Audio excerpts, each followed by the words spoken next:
Welcome back into the Long Shot Podcast. We are now joined by Shams Charania, NBA insider, writer, and analyst for The Athletic and Stadium. He is one of the most connected and respected NBA insiders that our game has right now. But please don't let that fool you. This man is absolutely a long shot. He started cold calling agents and front office executives as a high school student in Illinois and began breaking stories shortly thereafter. That all included driving through the night as a college student and stepping out of class to take calls. He's gone from chasing down Brandon Jennings in a parking lot for a 3-minute interview to sitting down with Kobe Bryant, Anthony Davis, Luka, Joel Embiid, and so many more. He's also as busy as ever right now. Just finished covering the finals. Obviously, now he's on to free agency, pre-draft, and all sorts of stuff. So we are very appreciative of your time. Thank you for joining us, Shams, and welcome to the Long Shot. Guys, great journey. I don't know if I could do my own bio as well as you just did. So you already know that right off the top, Duncan. I appreciate it. No, for sure. We want to, just lay the groundwork. And obviously you have a really cool story. I want to take it back first and foremost. Just, obviously everybody sees the finished product and now you breaking all these big time stories. If you can, just for a second, talk about your earlier days, kind of how you got into what you're doing now, if it happened naturally, and just kind of like you navigating this this world as a high school student in Chicago. Yeah, I think you said it best, right? Everyone wants to see the finished product, right? So you might see now, I'm 27 now, and people might want to see that, what's going on now, what's the end product. But I started, setting on this path 10 years ago when I was 17 years old. Got cut playing basketball in high school. And when you get cut, it's like, for me, I love the NBA. I love the game. So it's just about finding a way around it and, around kind of like not being able to play, but still loving it. So what lane do I get into? Is it front office? Is it being an agent? Is it being a writer? And, I always had a passion for writing. My English teacher, my junior year of high school at New Trier High School here in the suburbs of the Chicagoland area, was like, you should try to write for the school newspaper, combine your passions. I started writing for the school newspaper that year, junior year, became an editor senior year of high school. And at the same time, I started off as a blogger for Chicago Now, which was a subsidiary of the Chicago Tribune. And really, I was writing 3 to 5 stories about the Bulls every day, like analysis stories and interview stories, aggregating interviews done elsewhere, giving my own analysis. And that turned into me sending all those clips to realgm.com and a bunch of other outlets saying, like, this is what I've done. Would you have interest in working with me? Real GM got back to me and said, by a volunteer basis, if you want to start submitting stuff, we'd be open to it. And so that turned into me writing for realgm.com for a few years. And then I got to Yahoo. So yeah, long story short, I think early on it was trying to figure out what exactly I wanted to do. And when I figured out it was writing, and I always enjoyed, it's crazy now when I talk to fans and the audience that I've kind of built, it's basically a bunch of people like me and how I was. So that's why I feel like I can relate so well to the fans, because that person, that obsessive fan, that still is me, but now I'm living it kind of, but that was me, about 10, 11 years ago, because I was even in middle school. Like I remember 7th, 8th grade, just sitting around science room, just like, who are the Bulls going to trade for? Who's this team going to trade for? Like, where's this guy going? And, I would always obsess over that stuff, signings, trades, the behind the scenes stories about players, like what really makes them tick and what's really going on in the locker room. So all that stuff I was obsessing over. So now to be able to deliver that, I feel like I'm honestly living out my dream. It's like the classic adage of, it took me 10 years to be an overnight success.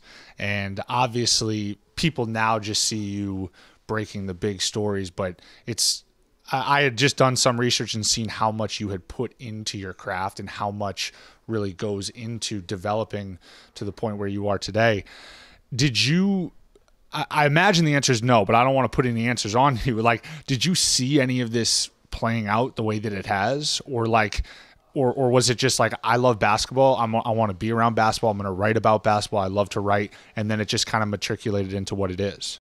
Yeah, I think it was a latter, because when I first started out, it was a lot of analysis stories. It was a lot of, breaking down the game and breaking down interviews and dissecting what people were saying in other interviews, because I wasn't able to interview these players really until my senior year of high school and freshman year of college is when I started to cold call when those cold calls were going out, try to set up interviews. And one of my first major interviews was Dwyane Wade in August 2012. And so I just recently graduated from New Shore High School, and I was going to Loyola Chicago. And so like, that was my first experience interviewing. And so before that, it was like analysis stories. So at the beginning, no, but once I started to do it more, once I started to really develop relationships with people, and like I would send 500, 600 emails with an individual over a year or 2 years. And then, you just never know when that moment might arise where you might get a tidbit of information, a tidbit of news that you feel like is reliable and you feel comfortable reporting it.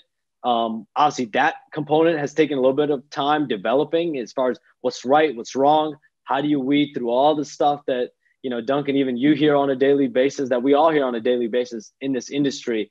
And so a lot of my job now has become, trying to weed through the BS and try to figure out what's right, what's wrong, because at this point, that's what my audience cares about is they look at me to know that this is what's right. And this is the truth. But there's no question. Early on, the goal was try to be more of an analysis type of writer. And that turned as I started to gain, I think, relationships. And I had no dreams really of doing on-air stuff either, Duncan. Like I didn't set off in this saying like, yo, like, I eventually one day want to sit down with, the top players in the league. That I feel like that was more of a dream than anything else. I never thought it would, be something I would be doing right now.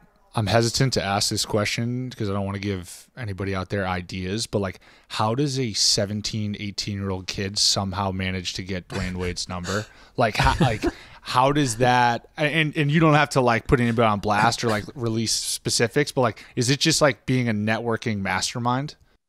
I think it's like, I definitely wasn't a mastermind. I think it was more just like, I think what helped me out so much early on, and I don't know how much you can relate to this, Duncan, but it's like kind of being naive, right? It's like not really knowing, you what's the line? Like you don't know what you don't know. Like sometimes I didn't know like what the normal protocol was or what, what's really the PC or the right way to approach this. Right. And so like, I remember sitting around when I did that D Wade interview, and it's crazy. I walked into him in the locker room during the season because I interviewed him in the offseason. I walked up to him in the locker room the following year. Miami was playing in Milwaukee. I was covering games pretty much only in Milwaukee at that point. So I would make the drive to Milwaukee. It's about an hour and change. And Dwyane had just finished showering. And Duncan, like usually in the locker room, if a guy's shower, usually try to approach him after he's done showering, right? And he hadn't showered yet. Regardless of what happened in the game, let him cool down a little bit, give him some time for sure. I was 18. I walk up to Dwyane. He was like looking at his phone, and he clearly hadn't showered. And I just remember he gave me time. And I think at that point, like the PR person had come over, like, are you sure? Like, you want to do this and do it? Like, yeah, like we'll do it. So like that to me, I think early on, like that was awesome. Like to see that, and that just goes to show like there are really good people in this industry. But early on, definitely for me, I think what benefited me in some ways, I was a little deer in the headlights and a little naive. So that definitely helped me when I was trying to go out and cold call and really have no conscience in that space. That's a crazy moment though, because you're legitimately, like, as you said, 2 years removed from being, well, at that point you probably still are a fan, but like, and I know how this goes as a player, like with all due respect, it's just another interview, but for you, it's like, this is your first moment. And like, now you're stepping into this moment.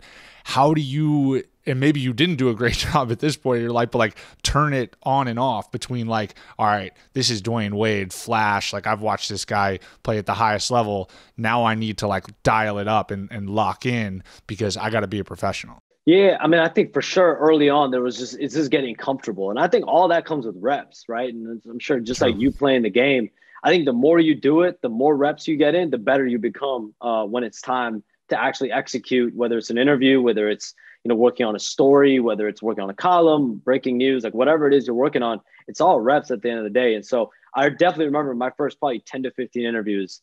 I mean, it was tough. Like it was definitely like, I was probably really jittery, maybe some butterflies, but like, I feel like, again, that just goes with reps. If you start to do something that you aren't comfortable doing or don't really have an experience doing, like early on, it's going to be an adjustment. So I think once I got that out of the way, and then also start to realize like everyone is human, everyone's got stuff, that they're dealing with off the court as well as on the court. And so, you tie all that together and just treating people like people, which they are, and being genuine and being humble and showing humility as much as possible. It is pretty wild. Duncan played with Dwyane Wade, and I'm not sure I'm not sure that we could get him on this podcast or that he could get him on the phone. So it's pretty wild. Actually, D-Wade sometimes replies to my text. Sometimes. So maybe I could get him on the podcast. I don't think I have the stones to like just hit him with a text and ask. But there's an outside chance. I think you can do it, Duncan. I think you can do it, bro. I need some of that naive, the naiveness that you had, early on. Just fire off a text. Just go for it. I mean, the worst thing you can get is a no or left on red or true. Spot, so. Well, I assume there's also some fake it till you make it thing, right? Like you have to be in that locker room with the confidence and the swagger to just go up to Dwyane Wade. Like that's something you have to sort of trick yourself into, I would assume. Yeah, a little bit of that. I think, that whole fake it till you make it, I think that was the best way to sum that up is like early on, I didn't want to tell anyone really how old I was. And thankfully that's not something that comes up in conversations, right? Like when you're talking to someone over the phone, like when I was 17, 18, 19 years old, like the conversation didn't ever turn to like, so how old are you really? Like, is this about, where are you from? What's your background? It's a lot of questions like that. So what I always try to do is just show myself and present myself with as much, I think, maturity and professionalism as possible. I think that's also very important in this space, just being professional, knowing that everyone's dealing with something. And, there's always going to be levels of distraction for every single person in this field, but trying to battle through that. And at the end of the day, just do your job. And so whether it's an assignment, whether it's somewhere I had to be, whether it's a story I had to file, a deadline I had, like just do your job and just do the work, and hopefully everything else follows. You've now reached it to this point where people now come to you for information, and you're like kind of for maybe lack of a better term, like a power broker in terms of like when it comes to information. Was there a point early on where you felt that shift to like, I'm no longer bugging these people to get them on the phone, to now like, oh yeah, so-and-so's blowing me up because he wants to know if I know something about, I'm being as vague as possible, but like, is there a moment, and you can give us as little or as much as you'd like, but is there a moment, like a turning point moment for you that you remember?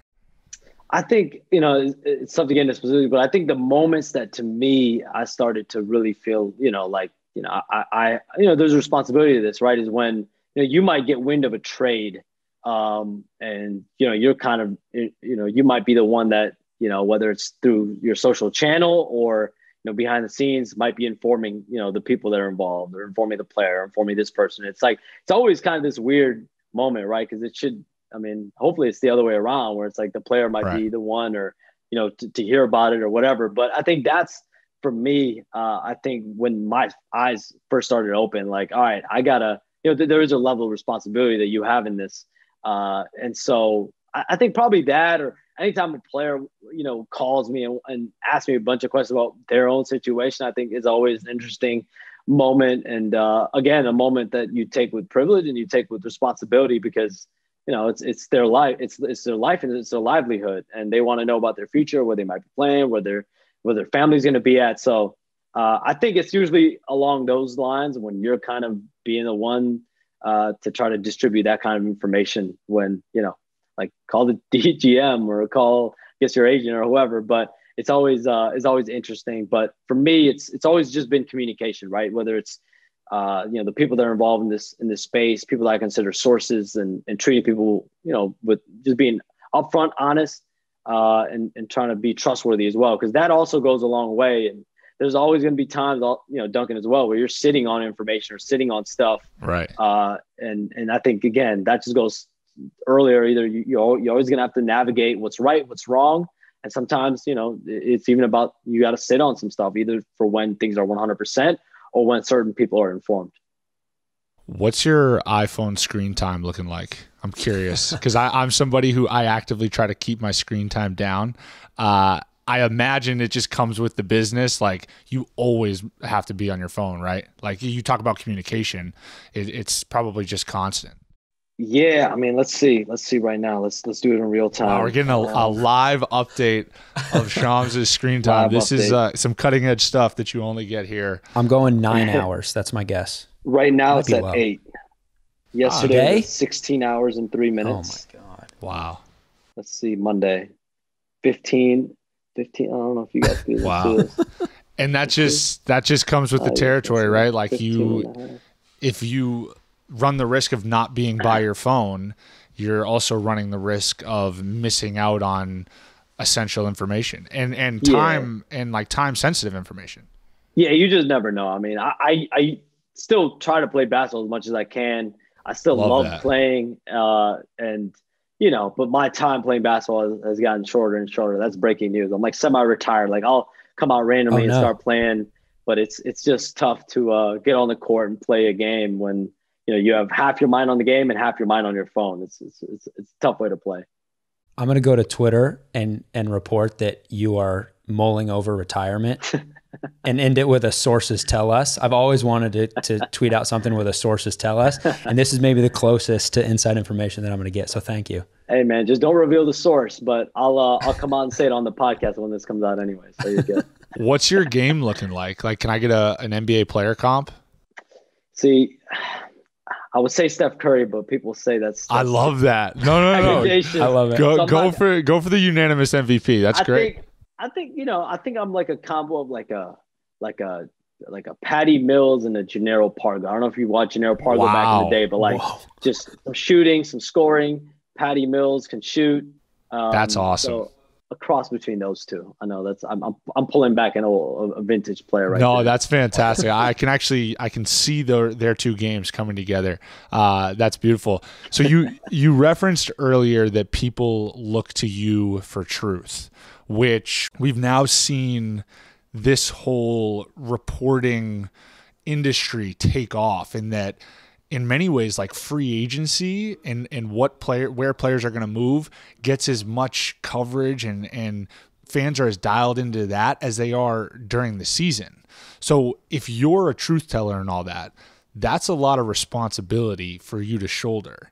How do you differentiate between what's real versus what's just kind of noise, and like how do you determine what is gratifies a response, or even more so a tweet?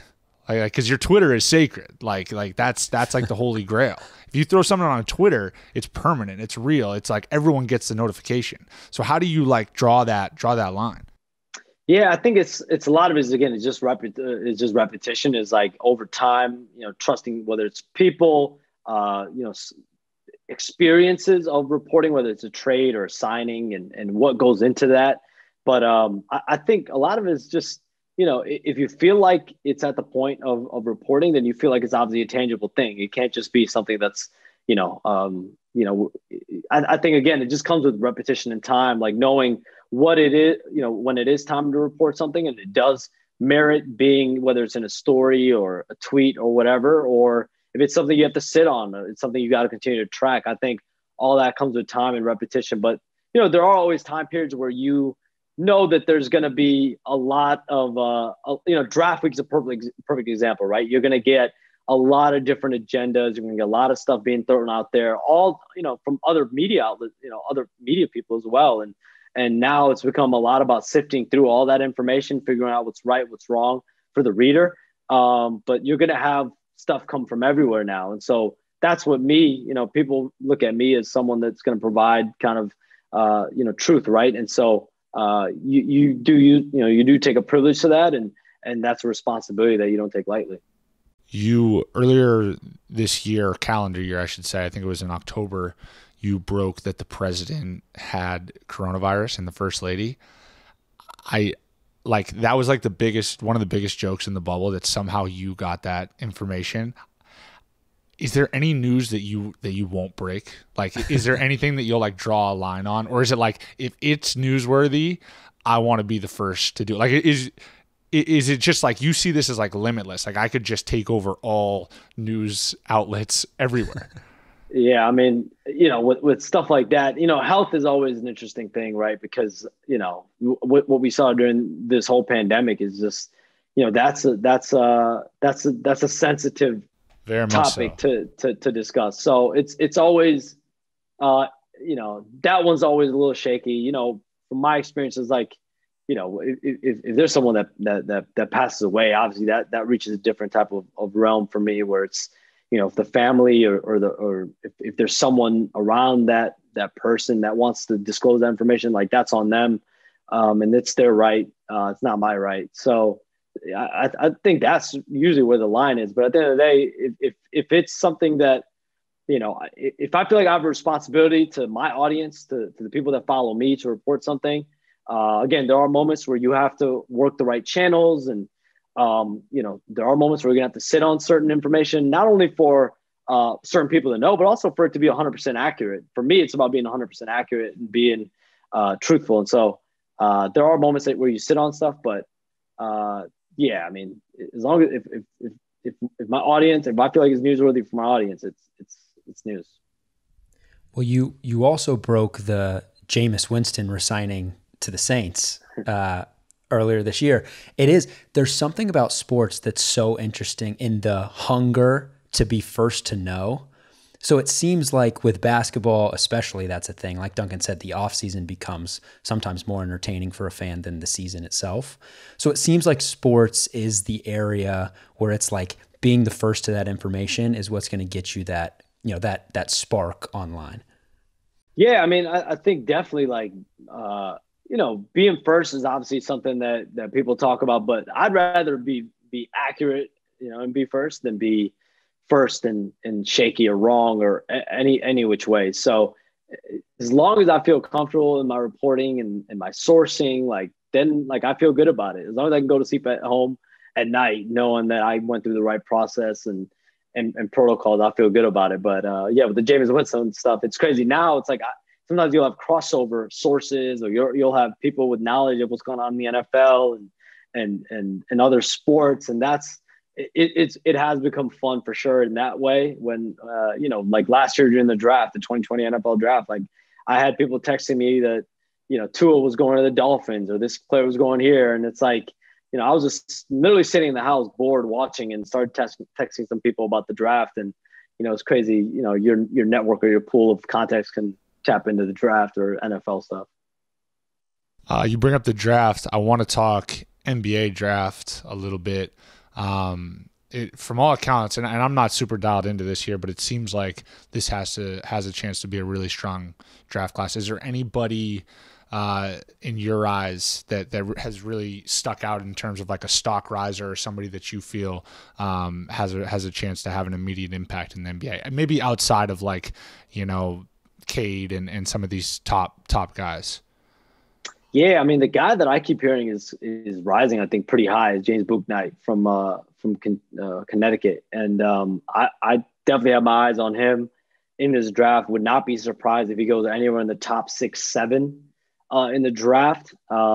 Chris Duarte of Oregon, that's another guy that I've heard continuing to rise in this process. Franz Wagner, I think, plug right there. I think he's the guy that I expect to go somewhere in the top 10, 12.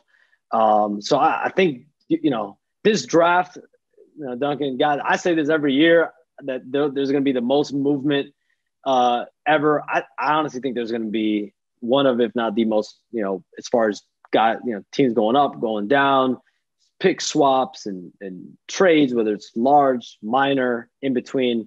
I think there's going to be a lot of movement potentially in this draft because there are teams that are identifying players in that lottery range and in that mid-first round that want to make that move up, and also teams in the top 5, 6 that might want to look toward moving down. So I definitely think there's going to be a good amount of movement this year. How have you seen this time of year, or I guess the more traditional time would be end of June and July, draft and free agency. How have you seen this time of year transform since you've been covering the NBA? I think most of it has just been the appetite. I think the appetite of the information has just grown exponentially. And I think that's a kudos to the league, to, the fans, Twitter, the fact that the appetite for wanting to know where certain guys might be playing or being traded, or even the behind the scenes of whether it's the draft, the draft picks, and behind the scenes story over the course of a season.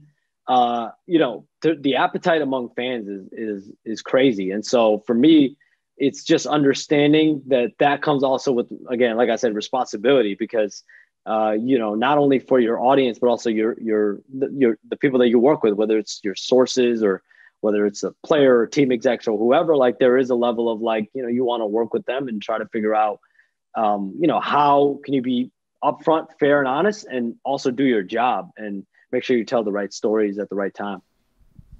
Do you think can be tied to the player empowerment stuff, that contracts are now shorter, guys are moving, the super team stuff, or is it more so that because of social media and everything, all this information is readily available? It doesn't need to get reported by SportsCenter, in the morning, or by a newspaper.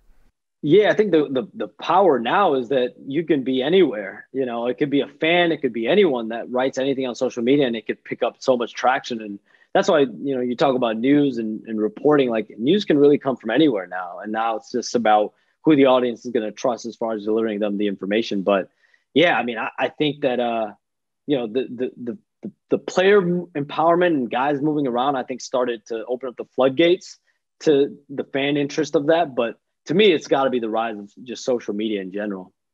I think you're the ultimate example of that news can come from anywhere. I still can't get over the president tweet. That was just that was an all-time moment, because it just started getting kicked around the president has coronavirus. And then it was oh, where'd you hear that from? And it was you. And everyone was everyone thought it was a joke at first. Sorry, I legitimately just can't get over that. Pivoting to free agency.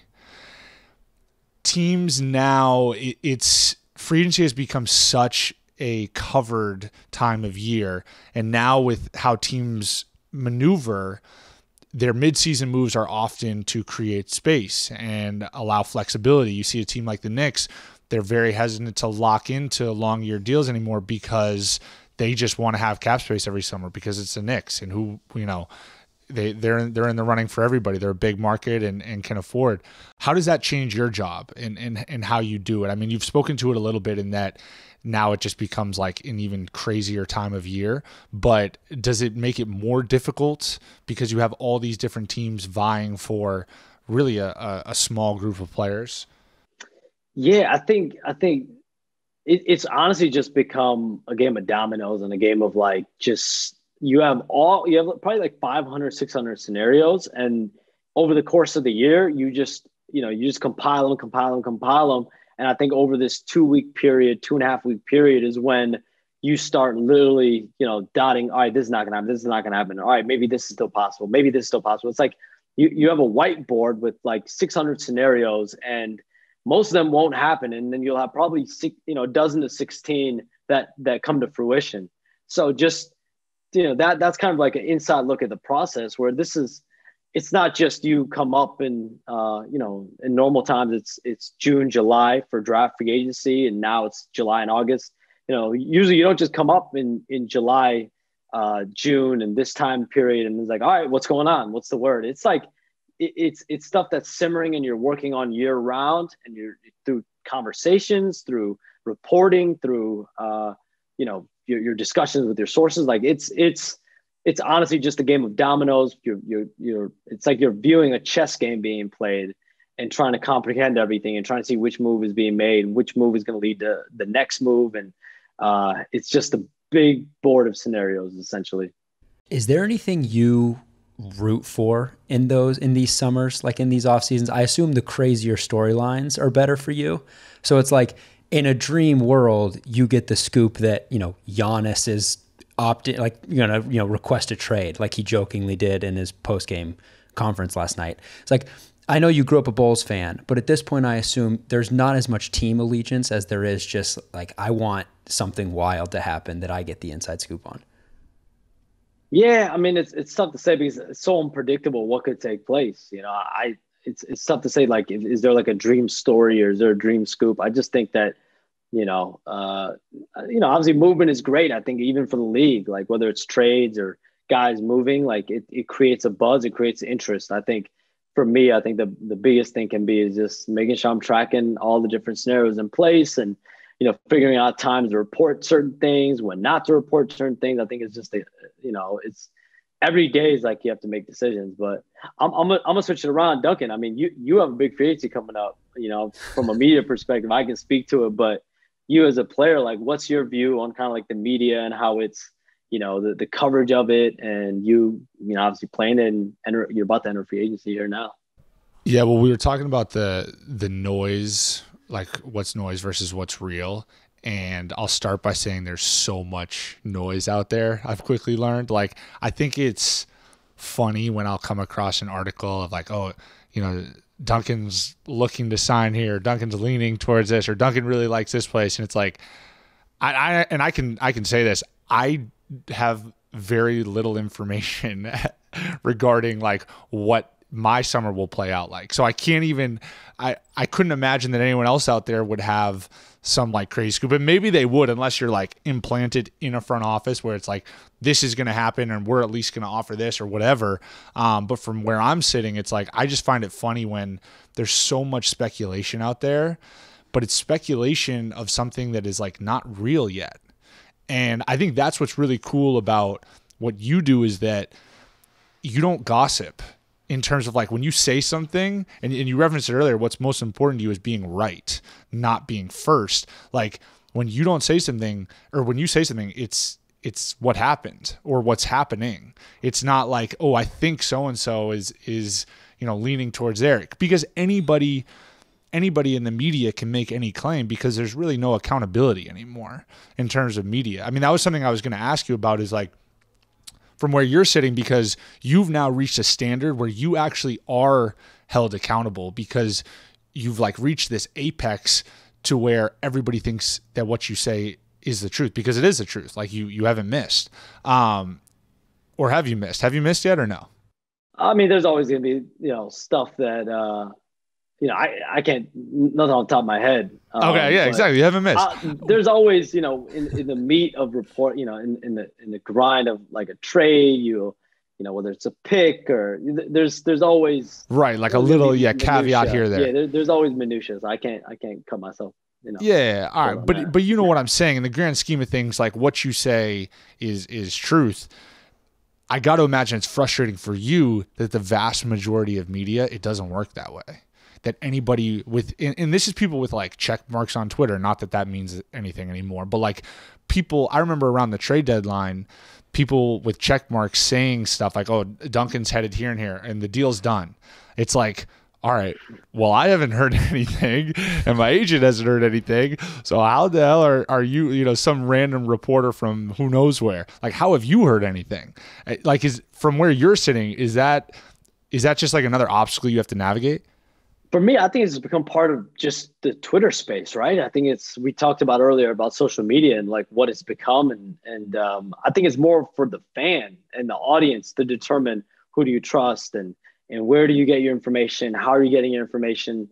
That's for the fan. Like for me, all I can do, I try to have tunnel vision a lot, Doug. Like for me, it's like, what am I working on? What is my focus on?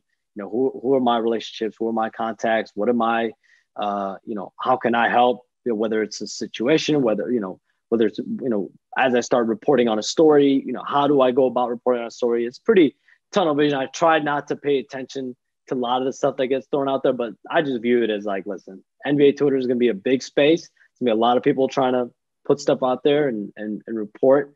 And it's really on the audience at the end of the day to determine like where you look at for your information. That's good stuff. All right, we've taken a lot of your time already. We'll transition into our kind of closing segment. We call this the undrafted segment. So to remind you, we're going to alternate topics. I'll lead it off. Davis will go second, and then I'll finish it off. My first one is a move that didn't happen in the NBA that maybe as a reporter, analyst, or maybe as a fan that you wish did happen, looking back. Man, that's a tough one. I might need to take a little bit of time on that one. Take your time, man. Take your time. There's no rush.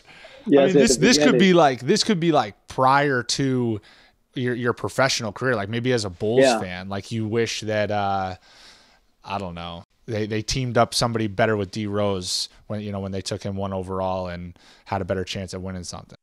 Yeah, I mean, I think I've spoken about this one. I think, there was one year where I was a Bulls fan actually, and they were trying to get guard help at the deadline. I think one of the names that was thrown out was like TJ Ford.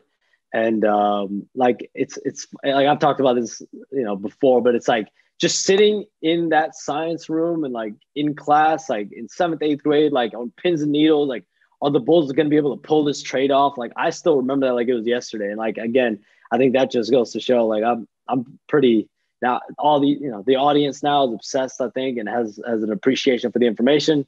I was pretty much the same way. Like I was obsessing over the same stuff and trying to figure out, is my team at the time or is a team going to go get, a player that, that I think would make them better. And so that probably comes to my mind first, but I mean, there's always going to be, like the Kawhi, there's, since I've been doing this, there's several trade guys, big name players, Kawhi Leonard and Kyrie Irving and players like that have been traded where you think about, if Kawhi wasn't traded to Toronto, what if he did get traded to the Lakers for that haul that they traded Anthony Davis for? Then the Anthony Davis trade doesn't happen to the Lakers. So there's all kinds of different scenarios you can think about, I think, when it comes to that.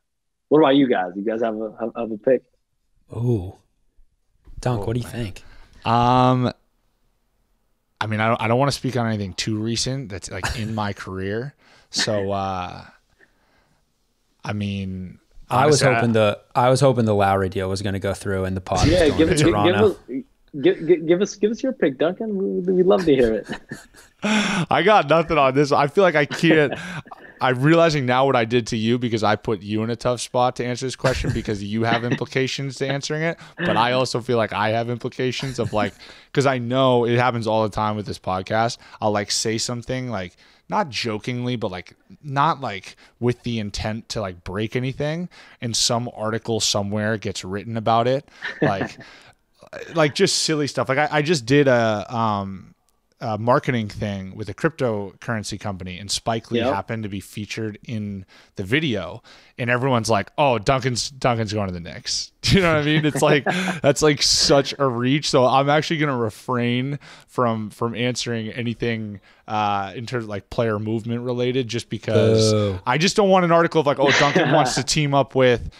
I'll say like Kirk Heinrich because he's retired. Like, someone like that, like something ridiculous. Anyway, I grew up on those teams though. Kirk Heinrich, Ben Gordon, Chris Duhon. That was legendary for sure. For sure. I like how earlier in this episode, Shams, you asked Duncan to like shed a little light on his free agency. You likely know more than he does at this legitimately. point. So, I think you honestly probably do, at least from like from other teams. What's your sense right now? What's your, if you had to give your honest perspective right now, as much as you could say, what would your kind of outlook be right now to August 2nd and what's about to come for you? Oh man, you don't know me, man, but I'm not going to give you much on this because I don't give much information. But like, I mean, it's no secret that I've loved my time in Miami, and I'd love to try to make something work with Miami. The reality is, like, I tell this to my family, like, I don't know how the next 10 plus days, 2 weeks, how it's going to play out at this point. And I've said this already on this podcast, but like, I think the biggest challenge has been detaching myself from a particular outcome, because I think once you like become obsessed with a number or amount of years or whatever it is, then like your judgment can get clouded over maybe what's best, because you become so fixated on like, oh, this is where I need to be, or this is what I need to sign for.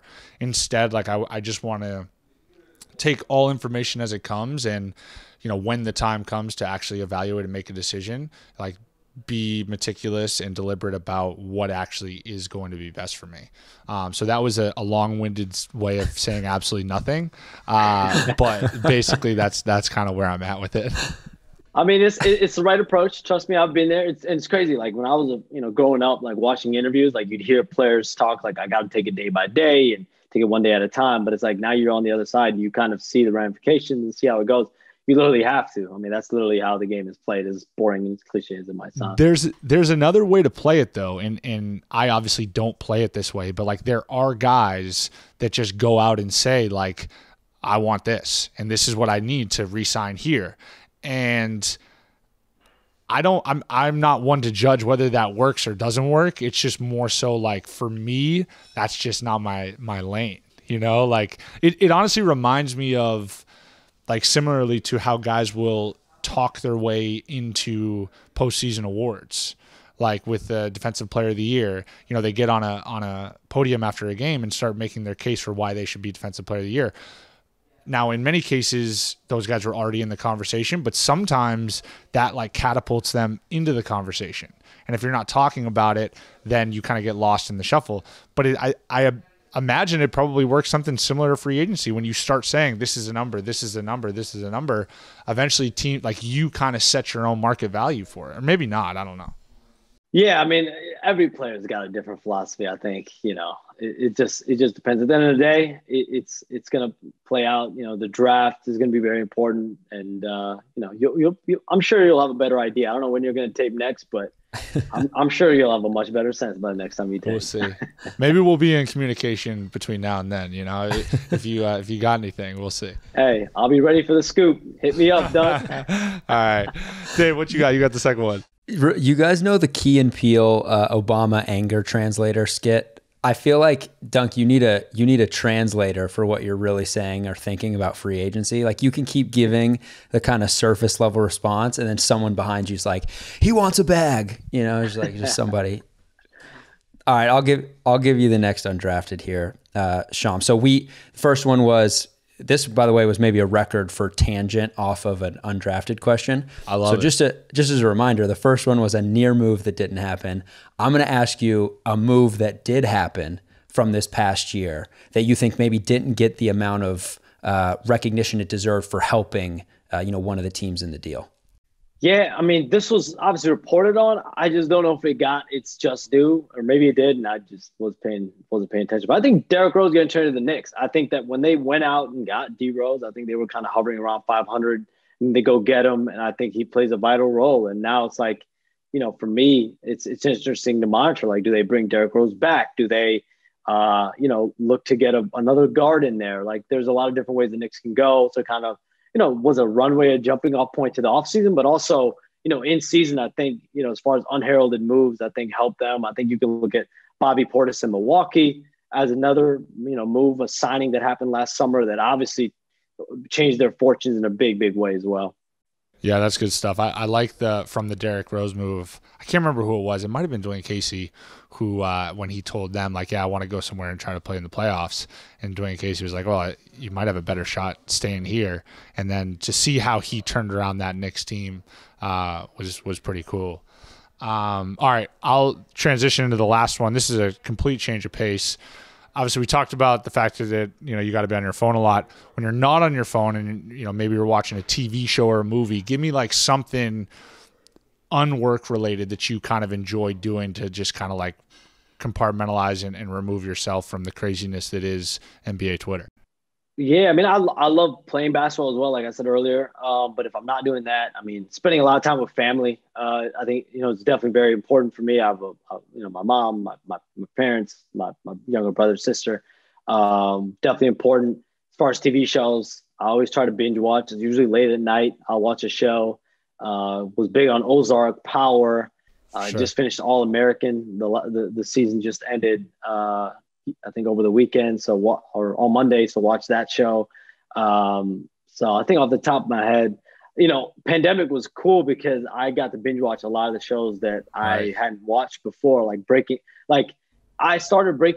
to start Breaking Bad like 5 times in the last 3-4 years. You know, I watch like 10 minutes. And I'm like, I immediately get diverted.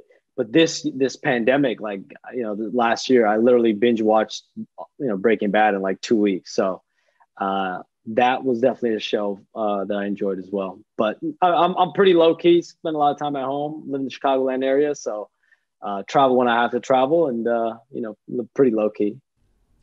Do you sleep through the night ever? Like, I was talking to a friend of mine who's a doctor the other day, and he was talking about being on call.